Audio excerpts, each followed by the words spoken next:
everyone, this is Melina and Jordan. And we're the board certified BAes. BAes. And we are here with Javon May. Yeah, we got our guest. Javon May is the CEO and CCO of Autonomous Behavior Solutions out of LA, doing a lot of good work.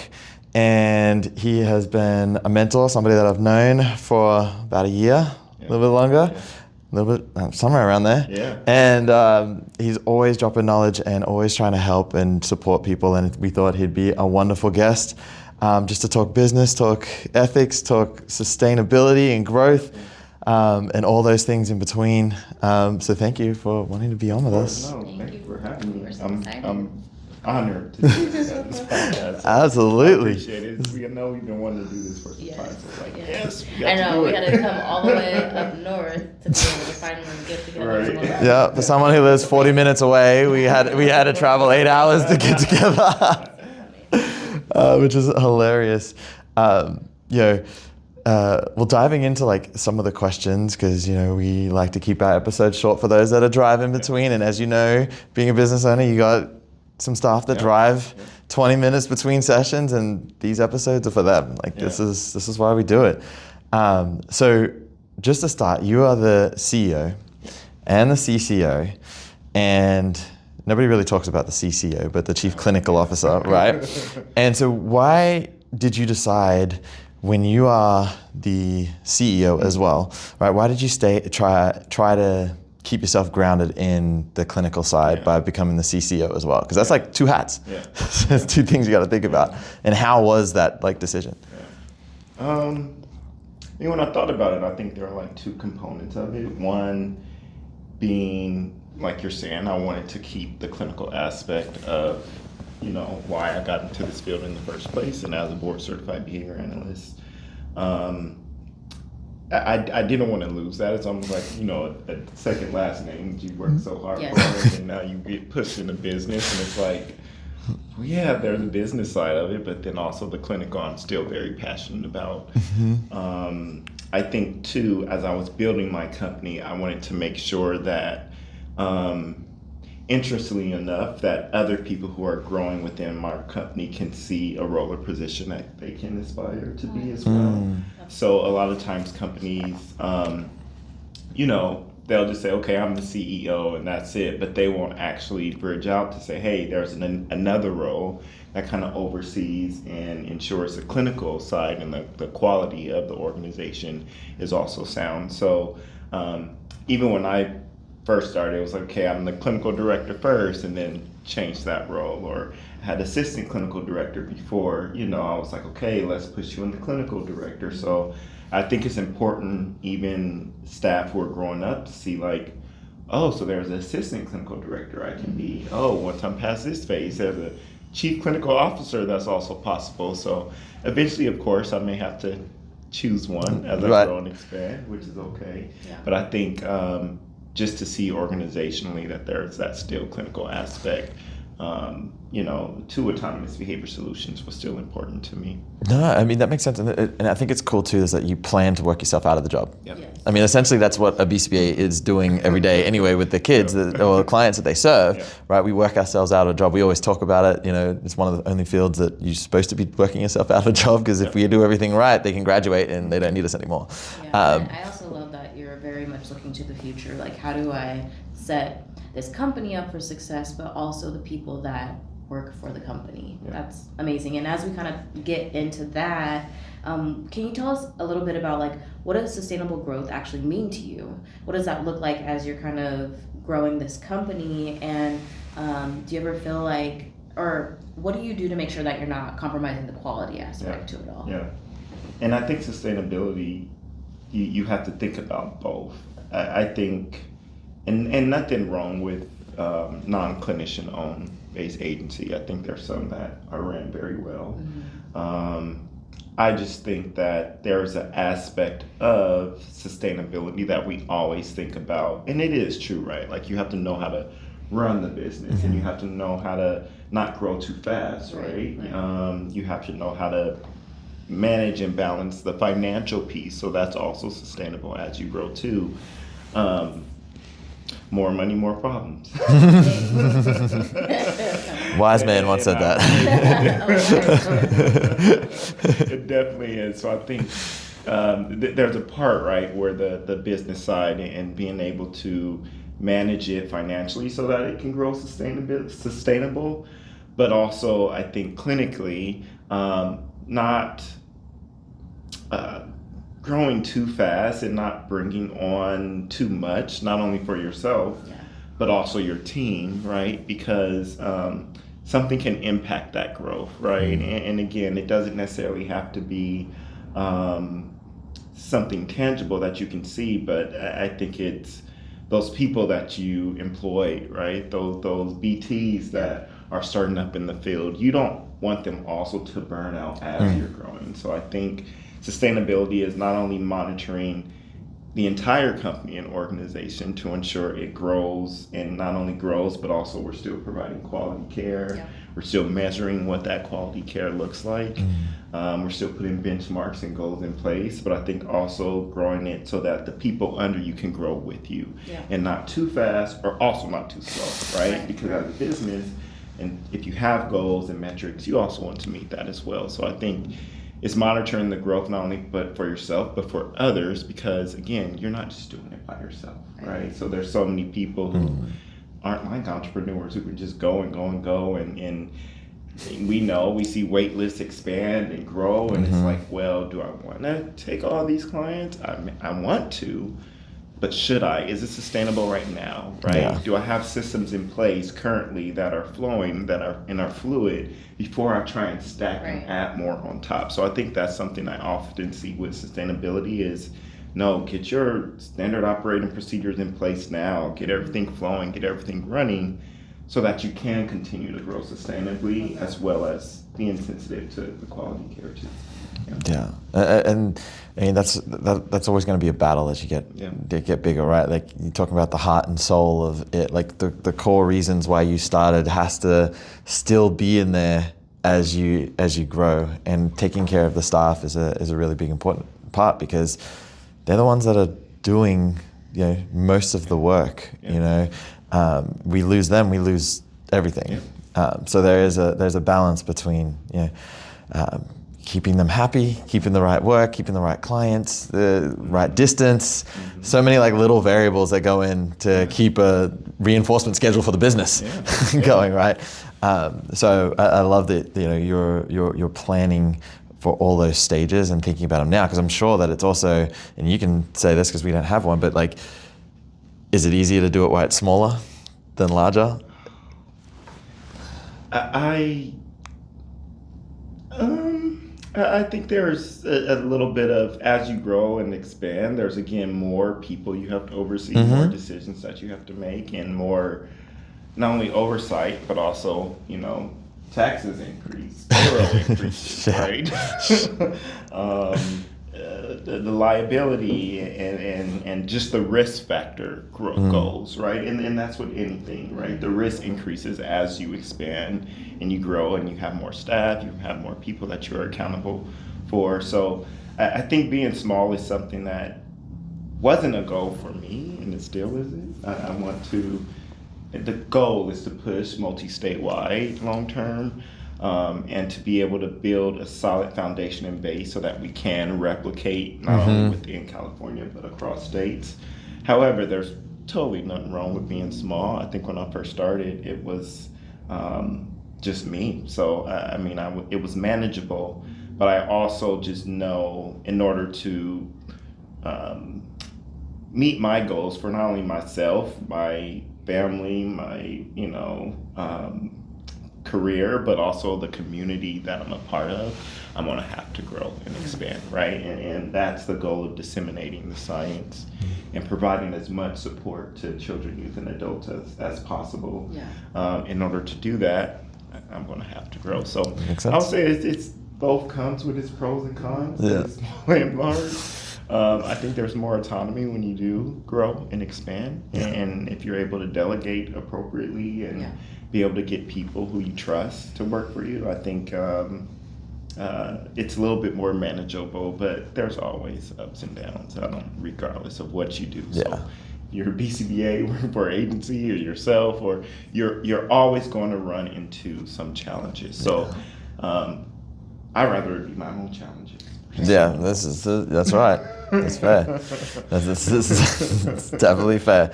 I mean, I think in like entrepreneurship, I remember hearing like when you're young and small, you're like a speedboat on the ocean. It's quick and easy to make changes in the company, but then the bigger you get, you become an oil tanker, and it takes miles to take those changes. And so, do you think that, or have you seen a change from when it was just you and maybe one or two staff to now you got a bigger team, a little bit slower to make some of those changes? Yeah, definitely. I think too, any type of business, there comes a point as you're scaling that you're going to see a little kind of, stable trend where you're not kind of growing as much, right? You're also not losing clients. Unless you have like extra financial backing, you probably can, grow a little bit more faster. But I think there's always comes that point where it's like, okay, we're coasting, right? So you're right in the sense of now it just takes more maneuvering, just because now I'm not only growing my company and myself, but others as well. And I think that's the part that takes a little bit more time. Some people may rush through it and just throw people in there, or throw people in there who aren't aligned with your values and the way that you see your organization and the people within it. I think that will make it a little bit more challenging, but I would say I'm blessed to have cultivated great team members and leaders who are working for me, who I trust. And I think that's a big part of it. You have to trust as well. And then also still be creative, right? I think I see it as I'm leading now that big ship, but I'm the creative aspect of it as the CEO, right? Everyone else who works for me, I don't like to use the word, under or anything, but who works for the organization, they're the ones who I want to now make some decisions, right? Who are going to follow those procedures that have been put in place, who are going to implement clinically, right, our goals and our metrics to make sure our clients and families who we are servicing are making progress. I think my job is now to instill them and be creative and instill in them, hey, no, you can do it, and still hold the vision. It's the vision. It's where we want to go. But hey, I'm there to kind of lead and guide you also, so that they can be a part of this process as well. So it's nice for others to be a part of it too. Yeah, if you can enjoy the ride a little bit more. Yeah, if you can get everybody on board and everyone has that common goal, common mission, and they buy into those values, it's just magical what it looks like. Yeah. And so, testament to you for creating and cultivating an atmosphere, an environment, a culture that values that. Yeah. That's huge. Yeah. So then, let's switch gears a little bit, and then let's talk about the ethics side of things. What is, as a CEO, what is an ethical decision that you've had to make that maybe impacted the organization or yourself in a way, or was challenging, that you had to make a tough choice, or that might have impacted the bottom line, might have impacted a client, a decision, or staff, but it was the best thing for the company? Yeah. That's a hard one. I mean, you could just say, I'm so ethical. Nothing has ever happened. I followed all the rules. I don't think that's possible. I think ethically, there's and I think that's a part of, like we're talking about CEO or clinical aspect of owning an organization and being a BCBA, that you already have those certain standards that you have to uphold as a clinician. I think some decisions that any CEO and even me we have had to make is something that, as far as a business, right, we need to ensure that, one, for example, we prioritize, one, the needs of our clients, which is great, but also our staff. And I think sometimes there may be a ethical delegate balance between, okay, I know clinically this is what my family's one and my clients, and you know, they're expecting this, but at the same time, I still have staff that I need to protect, right? I still have people who work for me that I need to be mindful of their safety and their security. So I think sometimes that can be a little delicate balance and dance, is deciding, okay, I know this is what the parent wants, this is the client, this is actually who's being provided the services. But at the same time, look, who I still have another person, another human being that needs my support that I also need to be mindful of. So I would say just making decisions, one, for your staff sometimes over your clients that you have to make, just because it's to protect them and to protect the organization. Not necessarily saying it's ethically wrong, but it's a choice or a decision you may have to make. So one can be, hey, we can't take this client. Right? I know some agencies just take anyone, but it's like, no, we just had an intake with this family. We don't think they're a great fit. That, or even, you know, I've had it where the family is talking disrespectful to the staff, where you're like, we can't have that either. Like, I know maybe you're going through something, but you have to also respect them. Like, they are caring for your child and they deserve the respect as well. So I think that's great that you are in that way feeling like, you know, that your staff then feels protected in that way and feel like they can come to you if there is a concern. So that's huge. I say that because, you know, some organizations may not do that. They're like, no, let's just put them in there. Or, no, we're just going to switch you out. We're not going to tell you why. You address that. Right. You still have to protect the people who, you know, are doing the work as well. And it also, I mean, that is, you have that circumstance, that instance, that difficult time, right? So, like, say a staff does. Well, if that staff then leaves, but they also have 4 other kids that they service, now we are in a really big, you know, ethical dilemma, because now we've got clients we can't serve. And so it is a balance. I can definitely see how it is a balance, because it's like the utilitarian approach is, you know, having a confrontation or a conversation with one family, able to help like the organization stay where it is, or are we going to lose other clients because we lose a staff and now we can't serve them and lose the clients? So it's just I see how like it's a tricky balance, and that's where the ethical part comes out. Like where is it? It's not something that in our ethics codes or just in the BACB, they're like, this is how you operate in this circumstance, you know? But it is something that we all should know and we all feel as clinicians. I know as BCBAs, you know, not even owning an organization, I'll go to war with like whoever for the staff, right? And I'll put them first. Even if they might be in the wrong, we will talk about and come to like where they are, and then we'll go have a conversation about like, hey, this is where we went wrong. This is what we should change. But the whole, no, we're just going to pull you, put you somewhere else. You never know. You won't grow as a staff, and then the client's not going to grow. And then they're going to go to a different agency and do the same thing. Yep. Right? It's like, no, that's we need to be clear. We need to be concise. We need to, you know, be analytic about the decisions that we make. And, you know, that falls under even discharge, right? Ethically, do I need to ensure appropriate fate plan, discharge criteria, exit, transfer over of care to ensure continuity of care? But in this moment, I probably need to make a decision that's immediate. We probably don't have time for that. And due to the severity of it and who it's impacting, may impact other clients too. Like you said, if that staff leaves, this is the decision I probably should make. So I think sometimes you're like, man, you know, I have to make this decision, and as a clinician, it can be uncomfortable, but I enjoy it because I think it just teaches you next time. Then you're able to set the expectations moving forward with caregivers and clients that, hey, this is who we are as an organization. This is how we treat our team, and this is also how we expect others, even families, to treat us as well. And I think that's big. That's really big. Having those boundaries is one thing that is important. And the sooner you can put them up, the sooner you can live by them, they become the values, and both sides see it and feel it. It can be beautiful. when it's working right.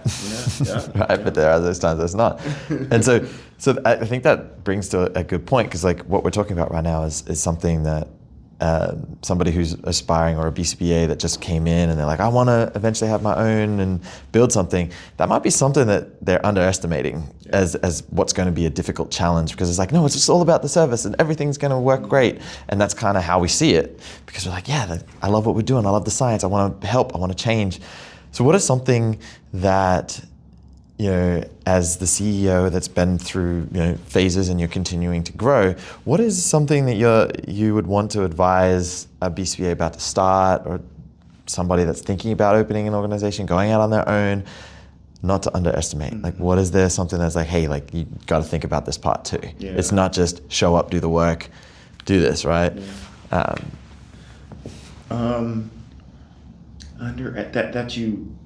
You have to wear many hats. You do. I think if anyone wants to own their own company, I think it's at first, it's like, oh, okay, I'm a BCBA, I can do it. I know how to provide services. I know how to supervise.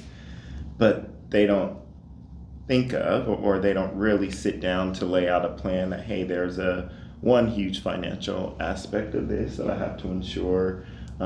Especially if I'm uprooting my current career to start this, that I need to make sure I'm personally stable first. I need to also kind of teach myself and surround myself with also others and people who are doing the same thing, so I can learn. I think too, going back to wear many hats is, you're going to have to learn billing. You're going to have to learn contracting. You're going to have to learn payer standards and aspects of human resources and not saying you have to be in HR or be a lawyer, but you're still going to have to learn a little bit of everything. And I think that's who and what a CEO is if there is a time in which they need to guide or lead or be creative, they wore that hat before, and they're able to not necessarily say no everything, but provide a different perspective that leads the organization to success. So people think, oh, just BCBA, that's all I'm going to have to do. But there's so much more to it than just that. I think just supervising people, right? I think we forget,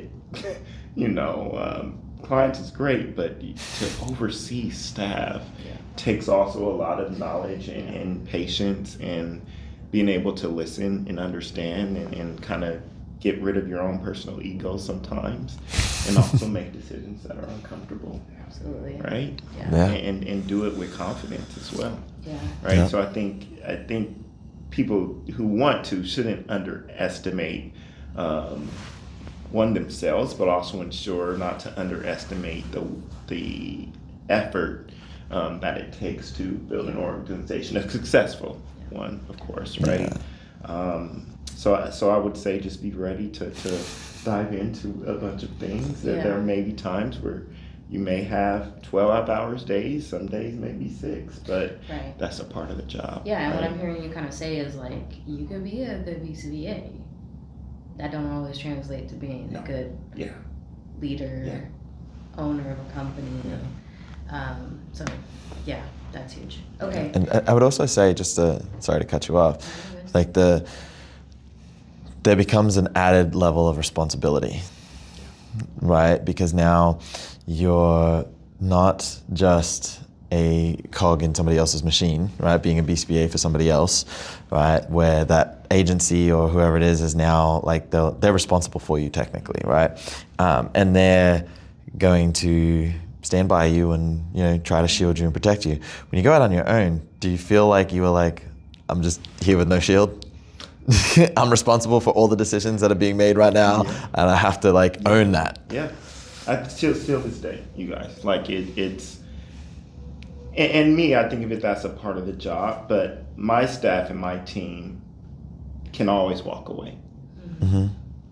They can always walk away. They can go home and say, I don't have to worry about this. I can turn this off. I can technically cannot come back tomorrow. Is it right? No, but they have that option. Mm-hmm. The owner and CEO can't. Yeah. I can't walk away, right? If I do, it's again going to impact other people. It's going to impact what I build. It's going to impact my clients and my family. So I think that's the part where it's like, I have no shield. Yeah. Right? I think my shield is, again, what you're building and how strong that foundation is, so that if something does shake the organization, which sometimes things may happen, it can still flow and it can grow. And what you built is, again, still stable, right? So anyone can, like I always say, pick it up and replicate it if they wanted to, right? So there is an underlining thought process of I can't just walk away from this. Of course, unless you're probably selling or something, but still at the same time, I'm sure that's tough to be able to walk away. But no, there is a aspect of it where, and that's a part of leadership. You have to own and understand that, hey, I am the leader or the, pilot of this plane, right? I have co-pilots, but I'm the one that's making sure we land and get to our destination safely. Yeah. And I can't, are there going to be tough times? Yeah, but that's why I always go back to, why are you doing it in the first place? Right. Yeah. What are your values? I gotta still run payroll. You gotta still make Even though payroll. I'm having a day. Your clients, right? Like, I enjoy seeing the progress still at the end of the day, and I think that's a great part about being a BCBA owned leader is that I can. It's that reinforcement that I still get, no matter if I don't have a case order. Yeah. I'm still seeing. Or like it. if it's a little overwhelming, you could just walk out your office. Yeah. Go see them making their progress or working through. Yeah. I think that is like something that is different. Yeah, you gotta kind of get in there and get giddy again. And be like, okay, I guess I'll go run this billing right now because I got stuff. I love or that. in the clinic, when I hear a kid first start and there's no verbal vocal language at all, and then I'm just in my office working, and I'm like, did they just say what I think they should say? And I'm like, yes, screaming on the inside. Yeah, right. They still got it. The team's doing it. The team is doing it. Yeah. And that it's so It's huge. reinforcing to me, and I even reinforce them like, did they just say what I think they just said? That's huge. But yeah, it's that part that I think still keeps me going. But again, if you have procedures, processes, a team in place, HR, legal, I think that shield is still there. It's still there. It's to not a protect stick. you. It's just not a stick. Okay, well, so as we talk about kind of like that quality, right? How do we maintain quality while also making sure that your staff does not burn out? Yeah. One, you have to measure it. I think a lot of times we talk about this now. It's like a word, quality, like a buzzword, quality, yeah. And I hear it, but it's like, how do you actually measure it, right? How do you actually, right? Are you taking IOA data as an organization overall? Are you taking, whether it's VB maps or violent results and piling up all together organization wide and seeing how your clients are improving? When it comes to your clinical director, are you supporting them monitor clients' progress, or if there's any extraneous variables within the data, and how I see it is, you're going to see it in the work of your staff. So you're going to see that data shifts. You're going to see a difference in, hey, why does this staff take data like this and this staff don't? Or why does this staff on this case call out and this staff member doesn't, right? And I think how to protect the quality and still support your team is to address it immediately, right?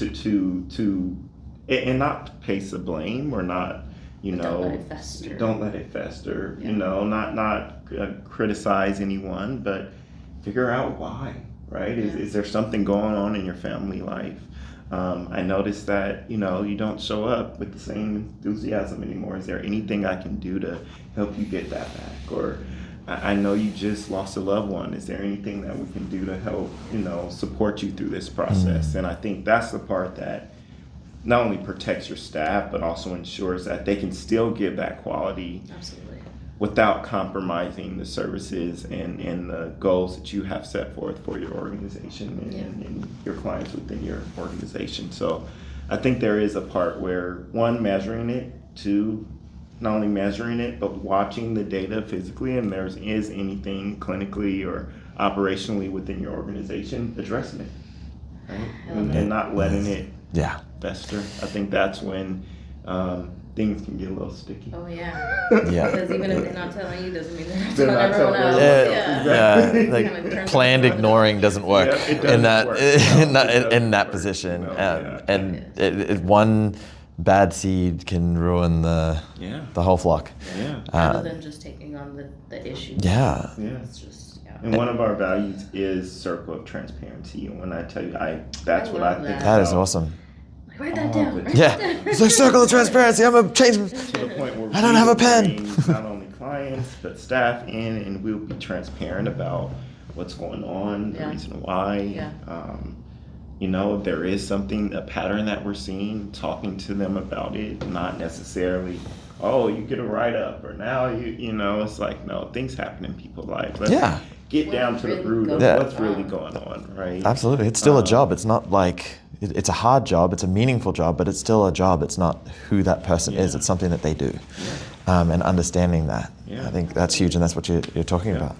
And that kind of leads into the next question too, is like those values. It's something that Melina and I talk about, like, what we value, whether we sit there and explicitly say like this value and this value, this value, but like the way that we're talking, what we're interacting with, it establishes those values, right, of what we care about. So then, as a business owner, when did you create the values, right? Did you create them when you started? Like, no, as I grow, this is what I want to center in. Or did they start coming as you started growing?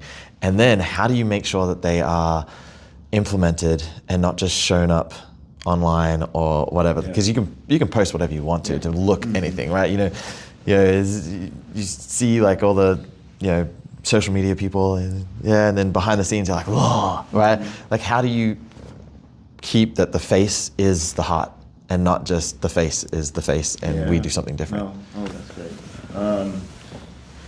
I think when I started, I kind of already, it started within, right? Where you're looking within yourself and asking yourself, why am I doing this in the first place, right? And based on that why, how can I kind of transform that to impact not only others, clinicians, BTs, people who are grown up in the field, but also my clients and my family and the community I want to service. So I think it started off with asking myself those questions, and then based on those questions, developing things and taking from my experience and my background of things that I want to see or have seen, I want to see in my organization and have seen in successful organizations, right? So I think that was big, is when I started off with values. I think I tweaked a few a little bit, but it's okay. It was at a point where not only we had to come up with the values, but also explain what those values mean as well, right? And I think if you do that, then you're able to bring on staff that also kind of mesh and fit those same values. And that's something that I would say I learned from the start when we were very small. Is if people are not aligned with your values, your goals, or the culture of your company, do not bring them on. No. Do not. I know we want people. I know we want to get that wait list going and get people to get jobs, but you can be a great BT all you want, but if you don't align with those values of the company, and I don't align with your values too, right? I don't want someone working for me who these values don't align with you.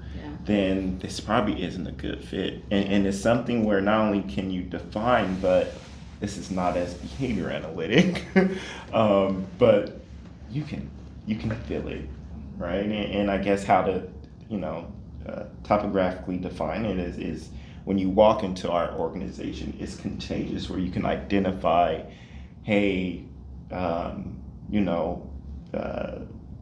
that compassionate care, that's their values. I can see that, and this is what it is, right? That quality in education, I can see the quality in education being provided in the session, no matter who it is, no matter what time of the day it is, right? from operations to, HR, we're all singing the same tune, right? Even if you're not clinical, even if you're we're not still clinical, you can, when I tell you guys, if you do not walk in my clinic and it's like contagious and don't feel the excitement and the joy from staff, from the team, then we're like, yeah, this probably isn't the right place for you, because it is, you can see it, right? They love coming to work. Like, I like coming to work just to see them. like it's that is awesome. When I tell you it's so fun, it's like they just really they love coming to this. Look at you, job. just like right. You gotta love it. But where I've been in places where I didn't feel that. It was like, I gotta go on work today, or you gotta sit in your car and take some deep breaths before you get out, because you're about to deal with this severe maladaptive behavior. There's no one that's going to support you. Your BCBA probably only there once, twice a month, and teaching you how to not teaching you how to do it. Over. You don't feel capable or confident in your job, and then now that's going to affect your personality and how you provide services and the quality. So for sure. I think it was one I had to personally and in full transparency let go of a lot of people when I first started. And not saying let go because they were bad. Some just didn't align with those values, and you've seen it, and it impacted the organization. And once I made that shift, I seen a difference immediately, right? And being very strategic about who I bring on, and again, their values too, right? What ask them those questions. What do you value in your life, right? How do you see yourself or in your career development within the next 5 to 10 years, right? And ensuring that, again, that's people who we kind of cultivate and grow and teach. And I've seen it, be successful in that, our retention improving, right? And having BTs, I think we were talking about it, who've been with me like 4 years, it's like, I couldn't even do that.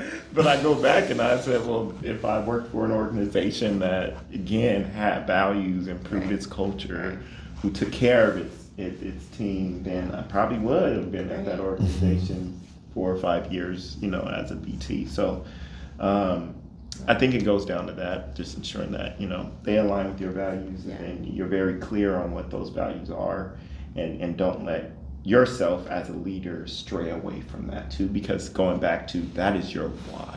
That is why you're in addition to, of course, your mission. That's huge. Okay. Well, if there's any BCBA that is listening right now that wants to start their own company, what's one thing that you would tell them that you feel like you wish someone would have told you? Give them a cheat code. Yeah, cheat code. Read. Like, when it comes to books on leadership, when it comes to things on financially, how to build a successful organization, read, because I think that's powerful. You don't know what you don't know, so obtain that information, but also rely on others who have done it and are successful within any organization, and really listen and be a part of mentorship and someone who can also build you up and show you the ropes. And again, going back to, it does not have to be ABA. Like, before I started my company, I was a supervisor, store manager in retail. I didn't know, what was this going to lead? But it taught me how to still support a team, right? So it gave me skills that I still use today. It gave me the ability to monitor a budget or hours or expectations and put them forward. So I would say, not only read a lot, just because I'm into that too. I think it'll help you be able to just, as a leader, see things differently, but also teach yourself things. It's almost like you're in school for, your own business. So you have to read and engulf yourself in information to make sure it's successful, but also gravitate towards those leaders and mentors who's also doing the same thing, and rely on them for support because it helps. It really does. Yeah. You know, I mean, even get lonely. talking to you, I feel like we've already both like learned so much just in like the last day of just hearing your story. So thank you for sharing. Yeah, thanks for that. I mean, I guess to piggyback on that, what if for a BCBA listening and they want to step into that like leadership role or starting their own, what qualities should they, or what skills should they start developing now, or should they have before they start? Yeah. You don't have to go through a whole skill list. You can just pick I would say the big main one. is just patience. Patience is Yeah, powerful. we're not the generation of patience. No, We really got to work on that. Patience, which I think inadvertently leads to the ability to listen. You have to listen. You have to listen to yourself, others, and pause before you speak to, right? Yeah.